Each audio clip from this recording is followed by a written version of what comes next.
They know my story. I already made part one of this video, so if you watch the part one, you will see that I do have the same outfit on. And I'm like, you know what, let me just make all of them back to back, because I don't want to like make the first one and then the second one I'm taking forever, you know, because I do get busy. So I just don't want to like procrastinate for the second one. So now, looking for an apartment before you move in. So again, I am moving to somewhere that I don't really have any family friends. I don't have any family, I don't really have any friends, to the point whereby sorry, not to the point, but I don't have family. Let's say if something happened, like if I had like an emergency, I would not have anybody to contact here. So that was what I meant by me not having friends. Of course, I do have like folks on Facebook that I know that live down here, but again, I'm just trying to like keep it to myself, because I'm in a new place, new everything. So I'm just trying not to be out there. So they didn't even know that I was moving. So just imagine trying to ask for help when you just got there. It's kind of weird. So I didn't really do that. I didn't really have family and friends yet. So what I did was that I booked an appointment. I booked my flights and the hotel and everything in November, and then I got here, and I just booked an hotel that was close to the airport, because I just feel like if I wanna, you know, go and come, I don't want the distance to, you know, to the airport. I don't want there to be much distance between my hotel and my and the airport. So I was gonna rent a car when I moved in here, when I got here, but I realized that I wasn't even 25 at that point. So I think the age was 26, I'm not sure. So the insurance thing was weird, and then my friend was supposed to join me, but then she came late. But when she came, it didn't really make any sense for us to rent a car, because I already like looked at all the apartments, and then plus she was supposed to like go back the next 2 days or next day, so it wasn't really no point trying to get a car. So at that point, all we did was just Uber up and down, just the way I was doing before she got there. So I went to this apartment complex. I liked some of them, I didn't like some of them, and I narrowed my option down. At that point, I think I had about 10 or 15 appointments to actually look at. It's okay to have more, and sometimes you're very lucky, and then the first one is just what you want it to be, and you would have no regrets. But I would say that even though I came here and I was you know taking Uber up and down and going for this apartment tour, something that you should do that is very, very important, please, when most apartments or some apartments would actually show you like their sample room. So that means it's already furnished, already look nice. So it's very, very intriguing. It's very, very interesting. It's very, very nice. So it's gonna make you to want to sign. So that was what happened to me. I was, of course, again, I'm in a hurry, so I wasn't really thinking what I'm thinking right now, or what I should have been thinking then. So I went to this place. Everything, the sample room was nice. So I signed. So one thing you should do is that even though the sample room is looking really, really nice, ask them if you can see your room or another room that is more than likely close to what your apartment is going to end up looking like. In that way, you have an idea of where you're going to be staying at. And also very, very important, especially in a place like just Dallas, like the like the fun place, or downtown, just any place really, you want to take a drive around that apartment complex. Again, I was taking Uber up and down, so I felt like maybe that was the reason why I wasn't really thinking about safety and my environment and just things around me. And I was just thinking about my room, my apartment, and then just the building by itself. So you want to, if you have the privilege, you want to drive around, you want to see around, you want to see where you stay, and you want to see where your room will more than likely end up being. Because at that point, what gave me the turn off was where my room was located. And mind you, I am new to this place, I have no clue, and then I actually did encounter a weirdo my first day there. So just imagine my fears. When I signed my lease, and then my first day there, and everything was looking a mess. I am a very understanding person. I am very patient when it comes to stuff like that, because I am a business owner, so I do try to take some things into consideration. But when I tell you it was messy, it was just so disgusting. And if I tell you, okay, I don't really like, you know, I don't think it's clean and everything, right? If they tried to, you know, make an effort to clean it, I was down to actually stay there.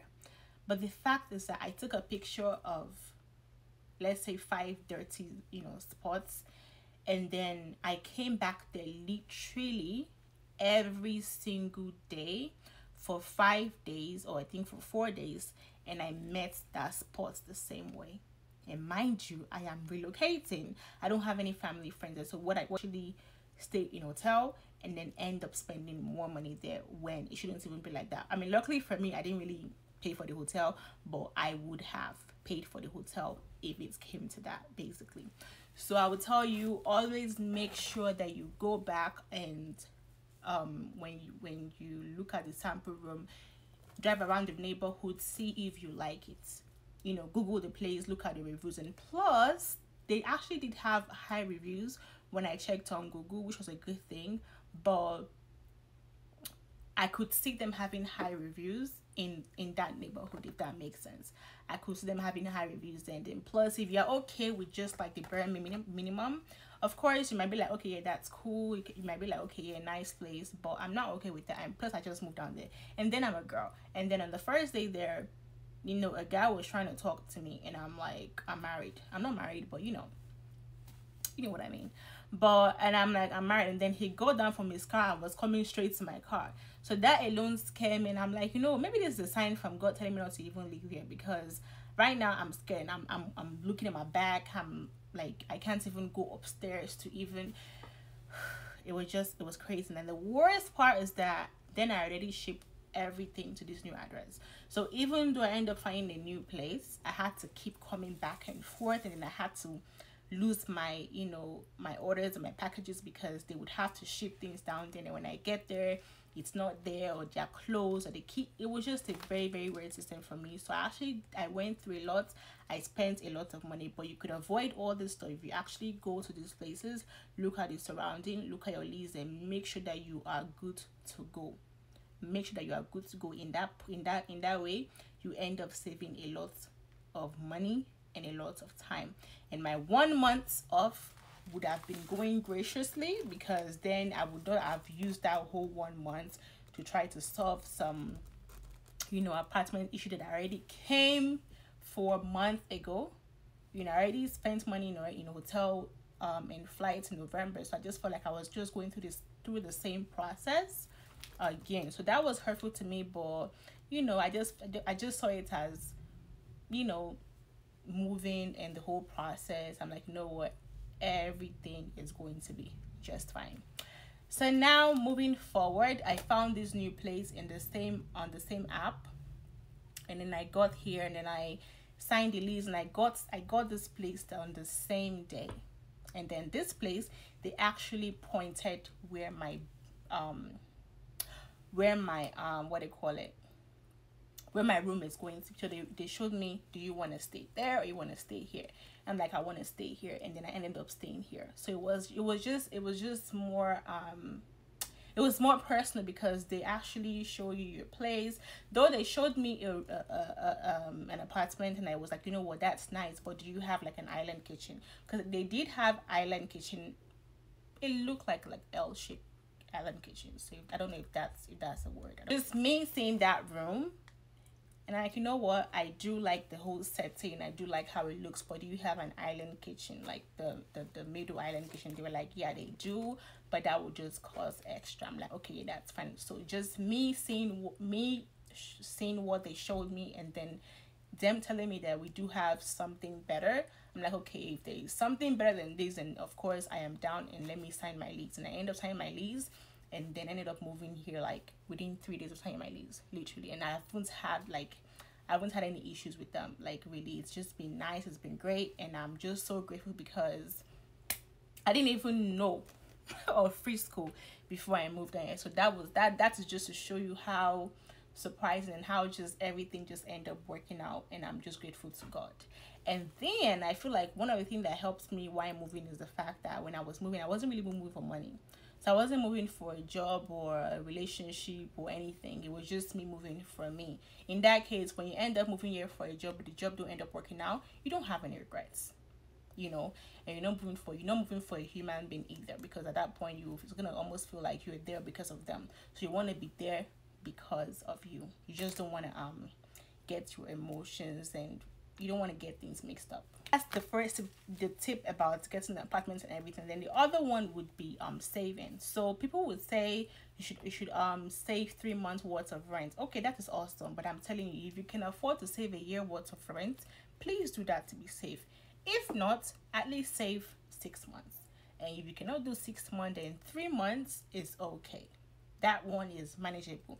But that would just mean that when you move, you kind of have to start working ASAP, because again, it's not about moving. You have to get your stuff furnished and everything. And then if you don't have family or friends like me, it's worse for you. But if you have family and friends, then maybe you can live with your family and friends until you end up saving some more or finding a place that you like. But I would tell you, save a year worth of rent or 6 months worth of rent. Just anything more than 3 months worth of rent would be okay while you are trying to move. In that case, when you move and you are being stressed and everything, you're not really thinking finance. If possible, go ahead and pay that 3 months of rent in advance just to get out of the way. But if not, just make sure that you don't touch your 3 months plus worth of rent, because you want to be safe financially and you don't want to feel stressed in a whole new city, because it comes with a lot of anxiety and fear if you don't have anybody here. So you want to make sure that you're good on that part financially. Then we're talking about changing my location on YouTube. So basically on YouTube, you can change your location to where you are currently. But as of November, when I realized that it was time for me to move, I actually changed all my locations to Dallas, Texas. At that point, I knew I was coming to Dallas, Texas, even though things are different now, but at least I am still like 20 minutes away from Dallas. So it wasn't really like, it wasn't a false it wasn't a false it wasn't a false statement. So that actually helped me a lot, because then you were seeing folks saying that, oh, you're in my city, or you're coming here, or I can't wait to have you, or just basically sending you DM and calling you and emailing you about your services. And then you get to clarify to them saying that you're moving, but you're not moved just yet, but you're just getting ready to move. In that way, they are anticipating you're coming. And then another one that is very, very, very, very, very, very important is changing your hashtag on Instagram, because on Instagram you get to even change your location and then also your hashtags. So I actually had to go back and then change a lot of my old hashtags for my old pictures, and then I started adding like, you know, Dallas, Texas to basically like almost all my pictures. And then I actually went and I changed all my hashtags, because when I was in Michigan, I'll use like Michigan hashtags like, you know, Detroit, Lansing, East Lansing and everything. But here I started doing like, you know, Plano braiders, Dallas Hairstylist, basically just all the interesting hashtags that you can use to get clientele and everything. And also, I never really knew how important hashtag was, because sometimes when I have clients, they'll tell me how they found me, and they actually did find me using their hashtags. Most of them they'll find me on YouTube, but then the hashtag also works, because when they're looking for a braider, they're gonna type, you know, Dallas braids or Dallas knotless and stuff like that, and then you end up coming up and popping up. So that did help me, because even at that point when I changed my hashtag, I'll have folks ask me, oh wow, you already moved yet? Well, can I book you? And I'll be like, yes, I'm moving soon, but you can actually book, you know, starting on so and so month. So your hashtag does work, and you kind of have to be consistent. When I'm telling you, you have to just keep posting and posting and posting. If you remember earlier, I was like, you have to be consistent in posting pictures. So what I did was the fact that before I even moved, I was taking a lot of pictures. So basically all my clients during that 3 months before I moved, yeah, because it was November, December, January, yeah, during that 3 months, I would take pictures of front, back, everything. I would try my best for clients that wants their face to show. I would take pictures of all my hairstyles, and that way I do have something to post and I do have something to hashtag with, so that in that case I am consistent. Even when I told you I took a month off, even during that 1 month off, my page was not looking empty for 1 month, if that makes sense. So I would still post on my, Instagram page like every single day if possible. I do get busy because again I'm moving, I'm trying to get settled, so I don't post every day. But before I moved, I was posting every single day, and then even after I moved and during my 1 month off of trying to get settled, I was still posting very, very consistent. And also, you know, being a YouTuber and also moving if your hairstyle is very, very hard. So what I did was the fact that I would also try to record most of my work before I move in here. In that case, when I move in here, though I don't have clients base at that point, I still have content to post on YouTube.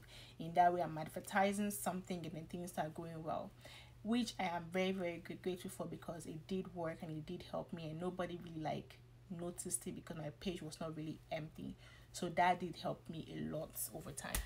Another thing that is very, very important is the fact that you want to have your business card everywhere you go. So even after I moved in here, and even when I was getting like few clients, because my first month when I opened, even though I took a month off, I think I had about 15 or 13 clients. I'm not really sure thereabouts, and I was grateful for that, because I'm like, you know what, wow, they don't even know me and I'm just new here, and I was just really, really happy about that. But what helped me was the fact that I do ship orders as well. As you can see, I'm in my business room right now. I do ship orders as well.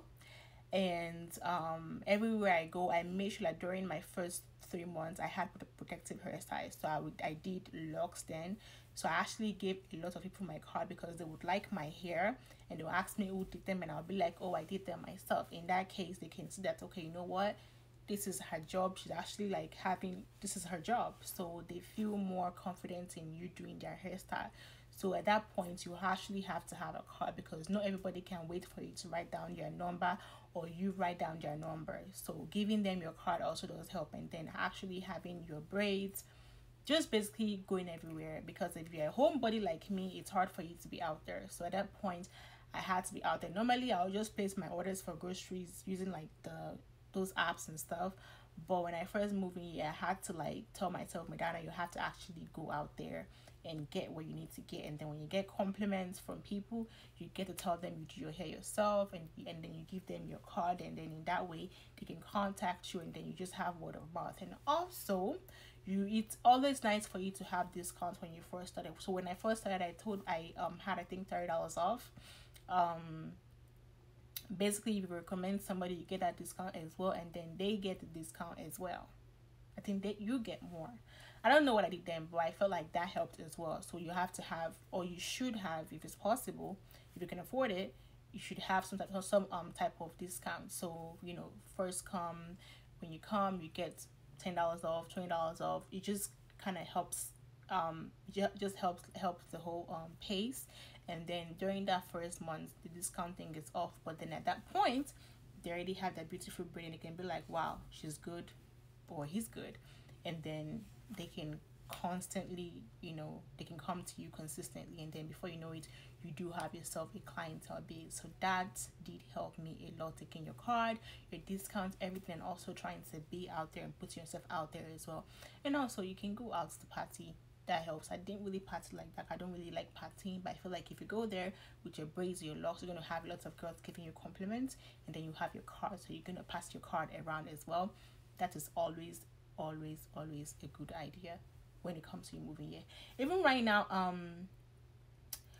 I still do it. I still try to like do braids, but again, even though I'm trying to get clientele, I'm trying to have my hair breathe as well. So sometimes I would not really do braids, but I would just go to like beauty supply or to get some stuff, or I'll just you know, just take a walk or just do something, and I end up giving folks my card by letting them know that I actually do hair as well. Or even the beauty supply here, they'll be like, who does your hair? In case they end up seeing me with braids or anything like that, they'll be like, oh wow, people do ask me, can I get your card? And I give them my card. And then even sometimes the beauty supply owner end up wanting my card as well, and then I end up giving them my card. So that would make them want to tell people coming into the store, or just family, friends. It doesn't really matter, but I feel like from doing one person's hair, they tell their cousin, and then their cousin come to you, and then their sister come to you. Because even though I'm new here, I've had a whole family come to me. I don't think it's a whole family, but you know what I mean, like sister, cousin, nephew, sister, cousin, niece. You know, they'll come to me. They're also asking me if I do men's hair, but then you have all these family and friends coming to you because of you did one person in your family's hair. So again, word of mouth help. So when you're doing something, do it really, really well. In that way, you get more compliments and you get more views and you get more clientele by just looking at your work. Right now, I'm trying to see if I left any important information. So I said service worker. Again, if you're a nail tech, if you do lashes, if you do skin, that would help, because again, everybody needs hashtags, everybody needs location, everybody needs to save before they end up moving here. Everybody needs to maybe like do your work on yourself, wear your work. In that case, you're very, very confident and you have folks asking you about all this stuff. So yeah, I don't know if I am missing out on something, but I feel like if I am, on the questions and answer video, I would probably be telling you guys more about it. But I'm trying to think if I actually okay, so as a service worker, I don't know if you guys do buy your stuff in wholesale or if you buy stuff in bulk. But before you move in here, because again, shipping cost is really, really expensive, right? So you want to avoid trying to buy in a huge amounts. So if you usually get like 100 packs of some braiding hair, knowing that you're going to move in 3 months, you want to just literally buy weekly, or just buy monthly, instead of just buying like a whole bunch of it. Because again, when you're moving and you have to ship stuff, you end up spending so much on shipping. So why just spend so much on shipping when you could just get what you need to get, even though it's more expensive, so that when it's time for you to move, you don't have all these loads that you have to actually like move with you. And aside from being a stylist, I also own a business that also sell like braiding hair, locks hair, twist hair, passion twist hair, and everything, right? So it was really, really hard for me. But what I would say is that when you're moving your car and everything, right, you want to have all your business stuff there, because guess what, when you're moving, you know what, I have to say this one in a whole new section of video. Hold on. So this one is for like the service worker and those that actually have a business as well, like they buy and sell, if that makes sense. I did not move with any furniture. I didn't move with any anything. I just moved to my clothes and my business stuff. So it's very, very different. Now, if you want to move your furnitures, right, you can use U-Haul and everything and drive. But I don't like driving long distance, and I don't think anybody had the time to even drive me then. And I wouldn't even want to even drive to Texas. I would rather just fly, basically. But having a business, I felt like flying was even the better option for me, because I wasn't going to drive. Yeah, that you fly or drive, right? But when I reached out to shipping companies, right, some companies will allow you to have some stuff to a certain pound in your car.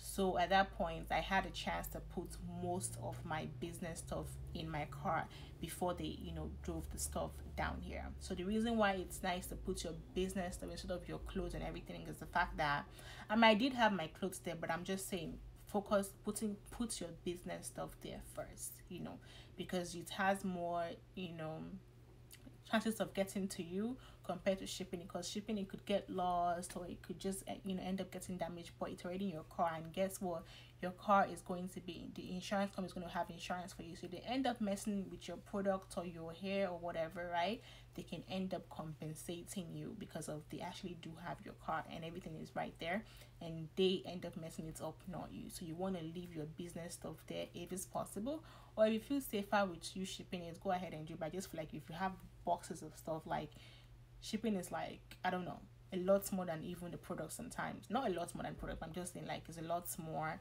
and it wouldn't make any sense. So why not just pay the extra $100 and then just have the extra pound of stuff in the back of your car? Because some company will tell you if you ship your car alone, maybe $8,000, but then if you want to add some more stuff in your car, the back of your car, then you might end up paying them like $100 more, which makes sense, and which I think is even a better option compared to you having to ship everything box by box. I had a lot of boxes in my car, so it just made sense for me to have all the products in my box. So in that case, when your products end up getting to you, you can start shipping and delivering stuff ASAP. And also, you want to plan accordingly. If you're going to arrive to Texas or to your location in like 2 days, ask the shipping company when can they give it to you. Some companies can give it to you on that day. They are company, people do that, or they might tell you 2 days after you move, which I think is not so terrible. And especially when you're moving, you be vocal about that in your your business page, also your personal page if you want to. In that case, people are kind of aware of you moving. So if the item end up being like 1 day late, you might have some people that would understand that, instead of not really keeping them in the loop of how things are going with you, basically. But having that stuff in your car does help a lot, because when it gets down here, you can start to shipping and everything can start going smooth, if that makes sense. Yeah, that would be all for like moving and what you need to do during, before you move, after you move, and even while you're already moved. If I do forget something, please ask me questions. I would make sure to answer them and make a whole new video about the questions and answer. But for now, that'll be all, guys. Let me know if you have any questions, guys, and please don't forget to like, comment, and subscribe, and I'll see you guys in my next video. They know my story. For more